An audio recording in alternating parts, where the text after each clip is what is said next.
Hi, Todd and Joyce Novak here, and welcome to On With The Novaks. Now, on the show today, got some pretty cool stuff. Joyce is going to be sharing a personal experience. It should be good. I don't share those often. Exactly. That's exactly what I was going to say, but I wasn't going to throw you under the bus. But since you said that, yes, true. Joyce's personal experience through our thoughts regarding Invisalign. Invisalign, those are those, they're aligners. I know plastic. they're like they're like invisible braces, I think is what they try to sell it as. That's a good way to put it. So she's going to talk about invisible braces, and then working with your spouse or family, something that, man, I've been doing for 30 plus years, and so that's going to be everybody always wonders, how in the heck do you do that? It's new for me. We've been working together how long? 5, 6 years? Yeah, almost. Well, we've been married. It'll be 6 years this October, right? I was going to say 7, but actually, in a couple weeks, it'll be 6 years. I know, that's what I'm saying. 6 years. That's pretty awesome. Yeah. And then 5 reasons to eat at home versus eating out. You know, people love eating out. I guess it's the experience and the atmosphere. And I know we're going to get into this later, but I'm kind of over that on some levels. I mean, yes, it's nice with friends and family, and nice once in a while with you, but man, I think we can have nice, romantic, healthy dinners right at home. But I know we're going to talk about that later, so I won't jump into that. Like you said, I think that's an experience thing. Correct. Fun. Well, it's kind of like, people say, we do this all the time where people are like, where are you going? They ask us, where are you going on vacation? Yeah. Or what are you doing over the weekend? Or what are you doing on Memorial Day? Or whatever. And we're like, well, nowhere. We're just staying home. And we live in paradise. I mean, we really do. When you think about it, people travel to Newport Beach, California to hang out here, to vacation here. And so you think, why do you feel like you have to go somewhere just for a change of scenery or whatever? And I think that's just kind of like built in our brains for some crazy reason. I think we need to get rid of that. And I think what we do is we like to experience the new places. Like there's a few places that we'd like to go that we haven't been. Correct. Just for the experience, the culture. I think how we changed that was we said, okay, what we'll do is when we stay home rather than traveling, we'll act as if we are out of town. So we'll go to, like you said, try new restaurants, but go eat out and not cook at home and do those type of things just to kind of get that. And now that kind of goes against what we're going to talk about a little bit, but we kind of do that once in a while. So anyways, I think you're going to talk about your personal thoughts, which will be very interesting to hear. Well, I just thought it might be interesting for anyone that's thinking about getting an Invisalign, or anyone that's, had an experience with it. For the past 10 months, I only have 2 more weeks left and I'll be finished. On my lower teeth, I wore Invisalign, the liners, which you get changed out every 3 weeks. You go to the dental office and they give you a new aligner, and when you put it in, it fits really tight. Like sometimes when I come home, I'm like, oh my gosh, this is like so uncomfortable. But anyway, my bottom teeth have always been a little crooked and it never really bothered me before. But lately I noticed that they were getting even more crooked. So I knew that it was actually time to do something. I didn't want it to continue down that road. So I went and I visited like 3 or 4 dentists to find, their, what I should do.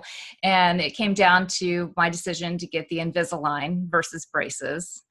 I didn't want to go through the whole Invisalign, 10 months versus years with braces. So, I did the Invisalign and I'm really happy with the results.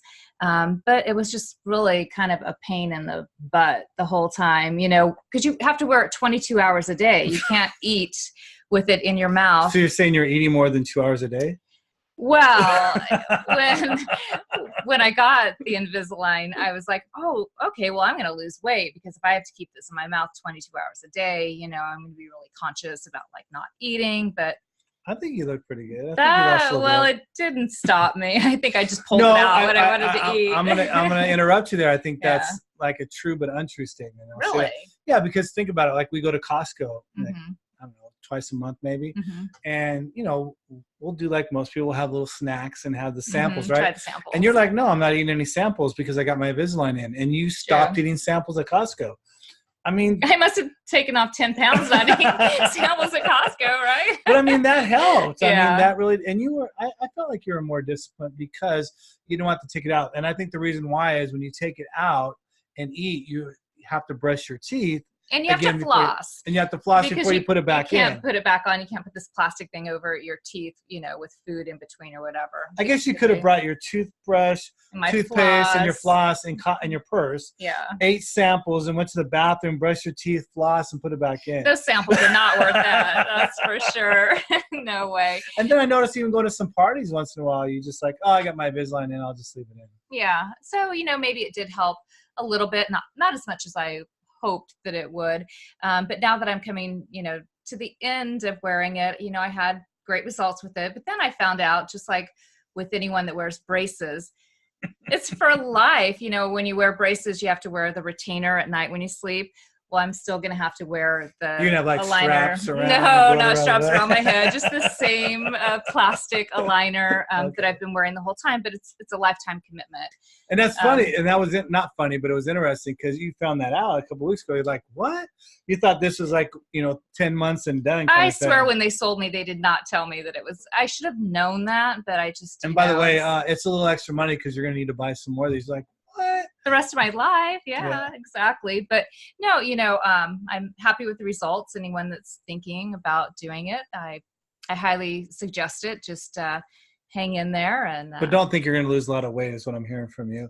Well, it's not a weight loss supplement or anything like that, but Right. And it's kind of a pain. And then I've noticed, just because I've been with you now for 10 months, is the closer you got to the end of the months, obviously they get tighter and tighter. And so this last one, you've been complaining more than I've ever heard you complain. You're like, I don't know if I want to put this in. I'm like, put it in.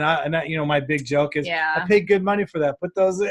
Use it. Yeah, I've been kind of lazy with this last one, and I don't have it in right now because I feel like when I talk, it gives me like a little bit of a lisp. It's probably not noticeable to anyone else except for me, but I didn't want to do it talking on the podcast. You should have to the show. You should have had it in and popped it out. Popped it out. And shown how it works. Yeah. I would have, but that's the difference between you and me. All right. Well, cool. I think that was great. I think people, like you said, they see those commercials, and there's other companies that do something similar to that. Right now, there's one. I think you can go online and I guess you fit your own self. You do your own mold in your own home, and then you send it in. And I don't know. I would check into that. A couple of the dentists that I went to when I was getting consultations really didn't have great things to say. Well, that's what I was going to say. We're going to talk about that because the downfall of that is you're not going to a dentist every time and having them check your progress. I'm going every 3 weeks, getting a new aligner. He's checking, the status of where we're at. Unfortunately, they haven't had to do any revisions or do anything differently. But however, if you order them online, what do? You're just kind of stuck with it. Well, a few of the times he had to go through my teeth and kind of, because they weren't moving as quickly as he wanted them to, go in and kind of with it's like a little saw type thing and kind of go in between. Oh, you never told me that. I know, that's scary. Okay, so again, Invisalign. Go to a professional dentist. Right, but bottom line is there's been no pain. No pain at all. Yeah, and, the results I'm happy with, so. Nice. Yay, Invisalign. All right, so there you go for Invisalign. And then I think I'm going to talk about working with your spouse. Now, this is, a very interesting subject. I've been working with family and spouses for over 30 years now. Spouses, like I have like 5, 10. What? How many spouses have you had? Yeah, I got spouses upstairs right now. No. I know of one. No, okay. That's what it sounded like. But hiding in the closet. Yeah, hiding in the closet. But my thing for me is I've always wanted to have freedom. I've always wanted to work my own schedule. I've always been an entrepreneur. So, I didn't want my wife like you to have a job because then I felt like, when I first met you, you had a job. And I almost felt like I had a job because I was always waiting for you to get off, or we couldn't go anywhere or do anything. We couldn't plan vacations except on the weekend or holidays when everybody else was and don't take this wrong, but I felt like a regular person. Like You're not regular? I'm really Tom. No, but I like to travel like on Tuesdays, or we play golf on Mondays or do stuff that, you normally can't do if you work for someone. When it's slower and not everybody's doing the same thing. And then, so we were traveling on, holiday weekends on Friday at 5:00, leaving out of town. Yeah. Oh my gosh. Never did that before, but I was doing I remember that Joyce. Trip to Northern California. It took like awful. Double the time. It was awful. Yeah, it was. But I think that was kind of the straw that broke the camel's back. And I said, look, you need to like, I know we're going to lose some income, But I know God will bless us and we'll get more income, more than replace that. And he did, and it was awesome. And, now you're learning the entrepreneur. I had never been an entrepreneur before. I've always worked for someone. So I had that set schedule. Basically, it was like Monday through Friday, 8 to 5, 8 to 6, had the weekends off. And we're still kind of negotiating your salary, right? I know. I don't think I've taken a salary. You haven't paid me yet. I don't know. We have to. But it's all about the benefits at the Novak That's Group. True. The fringe benefit. Like you're probably in your slippers right now, okay? So that would be a benefit that you're not going to do if you're working. I'll never say. But anyway, I just, with my personality type, I liked that security of getting that. I knew what paycheck I was going to get every 2 weeks. I knew the dollar amount. I had healthcare coverage. And so I liked the security of it. So it was a big leap for me to jump into the entrepreneur world, but I really wanted to try it. I wanted to, and you've grown a lot. You've been amazing. Help with the Novak Group, help with the business. And so, I wouldn't have it any other way. I love it. I've corrupted you now. I totally ruined you for life. You're like, oh my gosh, this freedom thing is amazing. But, you do work harder. You do take more chances. You take more risk. But, that's just something I've always done. But the real question is, how do you work together? And you hear like husbands and wives joke about that. Oh, that's going to cause a divorce, or how can you guys do that?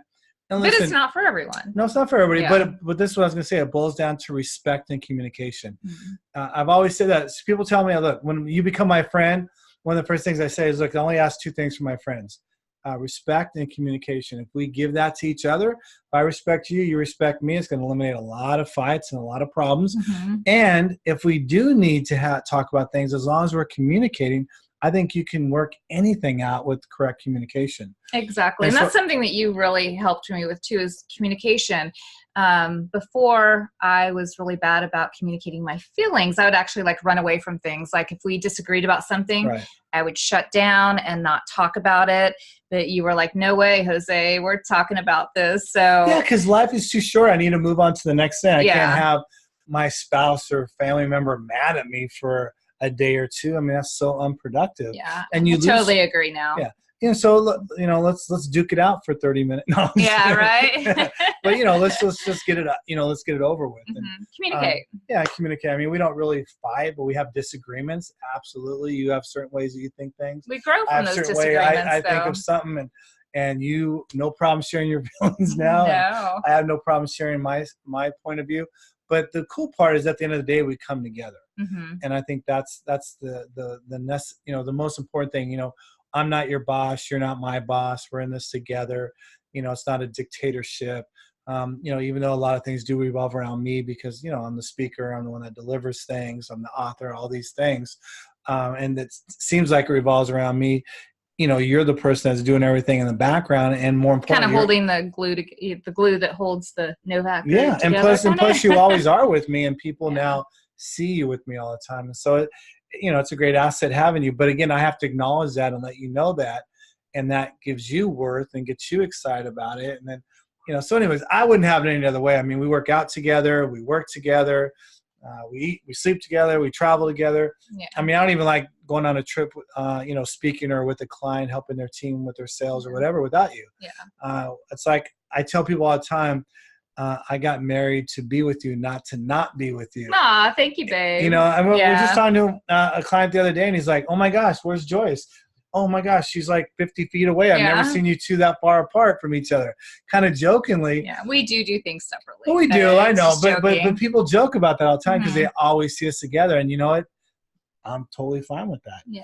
I mean, if we can be that example of how you can work together, then let us be the example. And we've got the groove down and it works for us. But what would be your advice for other couples that are maybe kind of having a little problem with there's an old saying that goes like this, the husband has a hobby and the wife doesn't have that hobby.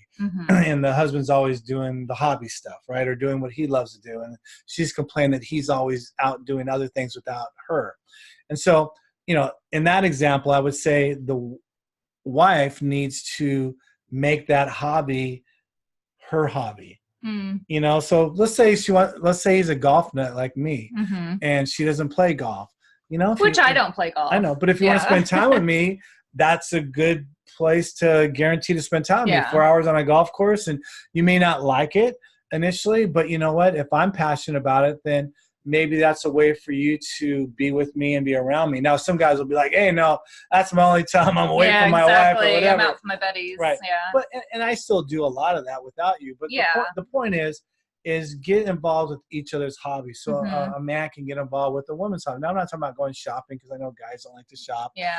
But, you know, you could take your wife and drop her off for her and then go run some errands and then come back and pick her up. And you might not be actually in the store with her. Yeah. But she might appreciate that you drove there together. Like her Uber. Yeah. Just be like her Uber. I don't know about that. But no, but you have that alone. You have that time just together. find things that you enjoy doing together. Or what about working?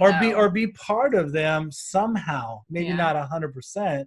But just, you know, I don't know. Like I said, my goal was when I married someone was to be with them, not to not be with them. Yeah. And I think that's, you know, that's the key. And you know what? If you don't like being with somebody and they happen to be your spouse, then you better have some communication. I think that's something to talk about. You know, why don't you like each other? Why is there issues there? But I think you got to get that resolved first, because yes, if you don't have that love for each other and respect for each other, working for each other will never work. Yeah. Absolutely not. Because that's about the only time that you and I probably, you know, get into disagreements. Butt heads a little. Yeah. Because, you know, on a personal together, it's like, we just figured it out and we work it, and you'll pick one restaurant you want to go to, or you'll pick something you want to do, and then I'll pick something I want to do. And so we're good about that. But, you know, in work-wise, sometimes, we're going to do it. And that's this our way. personalities clashing a lot of the times. But what about, that's spouses or couples that work together. What about other family members? Well, you know, I had my mom work for me for about 4 years, and that was very interesting. I mean, initially it was What did your mom do? You know, a lot lot of things. She a lot of filing. She did filing. She did phone calls. That's back for when me. we weren't working on computers. Correct. Probably. She did, worked with the guys in the back because I had a warehouse.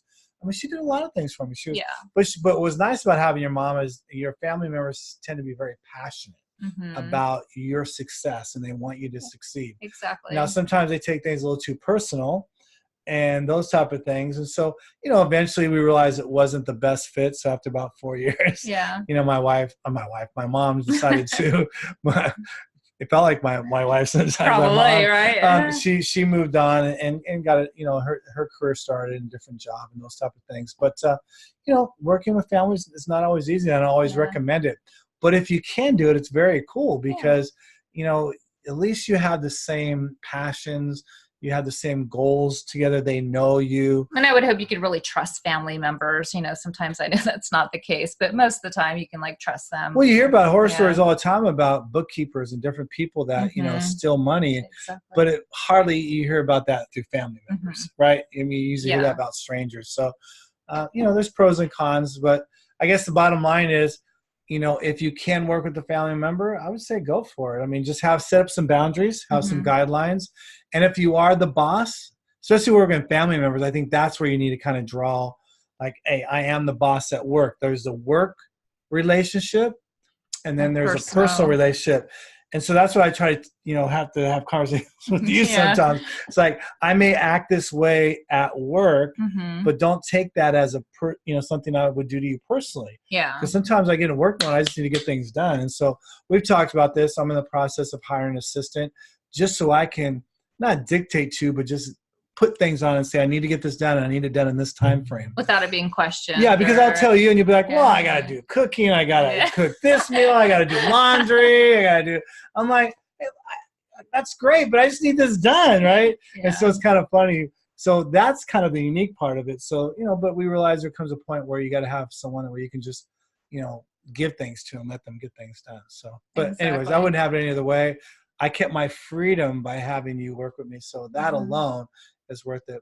Plus, we get to hang out all day, and I kind of like that. Yeah, and if anyone's thinking about being an entrepreneur and you have that dream, I say go for it. You know, you'll never know unless you give it a shot. And you know, it's interesting. There's so many stories, so many statistics, so many stats out there of people interviewing people in their 80s and their 90s and their late 70s when they're in retirement homes, and they ask them, you know, what are some of the things that you would change? And it's so interesting. The majority of them say this: they would take more chances and take more risk when they were younger. You know, because what they realize is the older you get, the less risks you can take, the less chances you can take, because you don't have that much time to. You're much more of a risk taker than I am. Well, that's my personality. My risk level's like at 2. Yours is probably like at 8. You know. But what's going to happen is, as we get older, there's going to be a point where we can't take as many risks. So it's like you got to take the risk now. Yeah. And so that, I don't know, that would be the other thing is, you know, roll the dice, take some risks, especially if you're younger. Man, I mean, I can't tell you how many businesses I had and how many were successful and how many were, you know, failed awful, because I took risks. I took chances. And you have to take risks to grow. You know? Exactly. You know, there's an old saying, fail fast and fail often. And the problem why most people don't succeed in business and entrepreneurship is they're scared of failure. And you know what? You want to fail quickly. Why do you want to fail quickly? So you can learn from the failures. You got to figure out a better way to do something. You know, it's like marketing. People don't like to start marketing because they're like, I'm just going to waste money. And you do kind of waste money, but you're also learning from the spending on the money. So that's another way to fail, another way to look at marketing dollars. But anyways, so that's enough about working with your spouse. I'm going to kick it over to you, and you're going to talk about, I think, food, right? Food. I love talking about food. I talk about food a lot in these episodes, don't I? But who doesn't? Who doesn't like food anyway? But anyway, I thought it would be fun. I just kind of came up with our top 5 reasons to eat at home versus eating out at a restaurant. Number 1, save calories and eat better. Obviously, I mean, when you eat at home, how do you save calories? Well, you can limit the amount of butter and salt. Oh, because you know what you're actually cooking with. You know what you're actually cooking with, and you know, calorie right. Usually, when you eat out, it tastes yummy for a reason. You right, know? But like in our house, we don't bring a bread basket out with yummy butter. Right? Oh, pretzel bread and no, we don't do that at home, we don't right? Do that at home. But we go to there's a couple restaurants we go to, and they bring out the pretzel bread. Like, you know, you could cheat like me, and I just eat all the crust, right? You do. You eat the crust, but I still put butter on it. Yeah, it's still pretty good. Still pretty good. So yeah, number 1. Save calories, eat healthier. Number 2, food safety. I can't tell you how many times we've gone out to eat, and even at really like nice restaurants, we'll come home and our stomachs will be like doing like crazy things like, what the heck did you put in me? You know, it's just not agreeing with our stomachs. So we you know what? We ask people, is your chicken free range, you know, organic? And they go like, we sound they're like, let me check. And they come back, oh yeah, it is. And then you just think like, really? I can't be the first person that asked you if your chicken was free range or organic, and then you come back and you just say yes. So even that's questionable. I almost want to see it on the menu. Yeah. Like they should put it on the menu. I would think it would be on the menu. They would want to like let people know that. Because Mary's organic chicken is pretty popular. I mean, that's it's popular around here, yeah. And it's in restaurants. But I don't know. If we eat non-organic chicken, I know it's going to sound crazy to some of you, you know, we know the difference. We know the texture is different. Our stomach feels different. We're like, hey, forget this. So we're pretty careful on the meat that we eat out. You know, very selective on that. But then you talk about the salads too. I mean, you probably make the best salad. I'm getting to that. Oh, okay. I'm going to talk about the salads. And number 3, which is save money. Obviously, you know, if you cook at home, you're going to save money. And that was one of the things, like we can go out and if you get a nice salad with like chicken or shrimp on it, you're paying like $18, $19, $20 depending where you eat. Yeah. And I can make the best salad and it's probably like $3 a person. I will say, I know you said I make the best Caesar, and I'd have to agree with you on that. Caesar, you but when it comes to salad, though, like with beets on it, and goat cheese or feta, and roasted tomatoes, Brussels sprouts, roasted Brussels sprouts, and I mean, you put all. It's amazing. Like I would have paid $25 for your salads. They're that good. And we're eating it at home. And we know organic, it's all organic. We know it's all healthy. We know it's washed. There's no E. coli or any crazy stuff like that on there. So yeah. Okay. Number 4, less sodium. You know, we hardly use any salt. We buy the pink Himalayan salt. Use very little of it. Well, sodium's, you know, that's a tough one because, you know, when we're gone on, you know, like on a trip or for business or something, and we're eating out 3, 4, 5 nights in a row, I mean, I can't take my ring off. I'll be my ring won't even, my ring comes out real easy right now because I've been home. But it'll be like, oh my gosh, what the heck's going on? Things get a little tighter. Yeah. Retaining water. Yeah. And it's got to be the sodium. It has to be the sodium.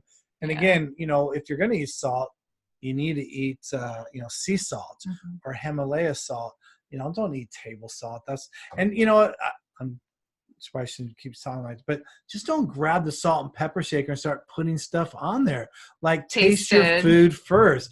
It's like I don't know, like I said, being a professional waiter way back in the day, that's like that's not complimenting the chef. That's actually it's a habit. It's a habit. Well, too. Exactly what it is. It's an insult to the chef, and it's a habit. You're just used to salting everything and putting pepper on it.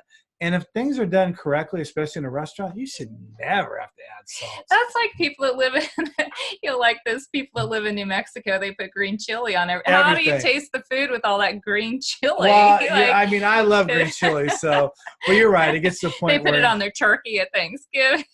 Well, didn't you see something crazy? So number 5. Okay. Get back to the salt part. Number 5 is the best reason not to eat in a restaurant. We actually witnessed a kid in a restaurant just casually licking the salt shaker. We looked over and then she looked at us and she knew that we caught her and she put it down. So how many kids out there have licked salt shakers and we don't know about it? That's gross. That's gross. Yeah. Okay. Well, so yeah, I don't use salt in a restaurant, but I never will. I never will again either. And I want to make our listeners aware of some of these things that they should be looking out for. Yeah, and of course, I've never seen anybody wash the top of a salt shaker. Well, that'd be kind of gross too. If they're using the same, you'd have to use a separate rag to do that. Right. Well, whatever. My point is you don't see it, and they just refill them up and they put them back on the table. So yeah, that's what you do in the restaurant business. All right. Well, hey, I think the key is eat home. As much as possible. Yeah. Have your spouse work with you if you can do that, or family members. If you can. You'll have a better life. Well, that's up for debate, depending on who you are and what your situation is.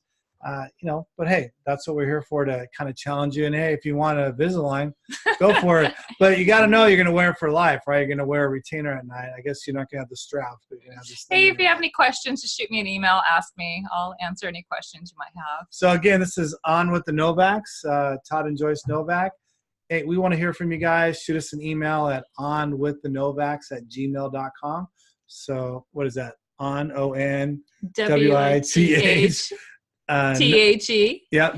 NOVAKS @gmail.com. Yeah. And so we'll see you guys soon and make it happen.